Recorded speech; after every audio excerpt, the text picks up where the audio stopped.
Before you use Figma and Tracup. Please modify the design draft. What? Again? Yeah. Don't even think about it. No more modifying, or I'm going to explode my mind, okay? You understand? No, I don't understand. After use Figma and Tracup. Yes. Sometimes I always have some argue with my designers because we have different ideas about the same design, the manuscript.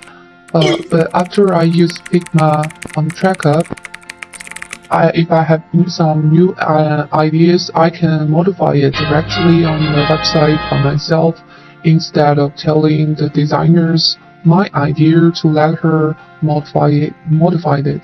The efficiency of our work has been greatly improved.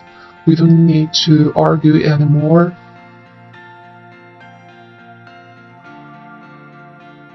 Good job.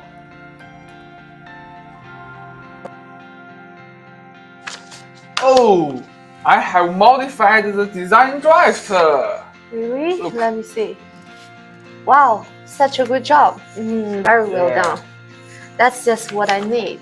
Okay, and it's time to go home. Yes. See you tomorrow, and have fun with Figma. Okay, bye bye. Okay, bye bye.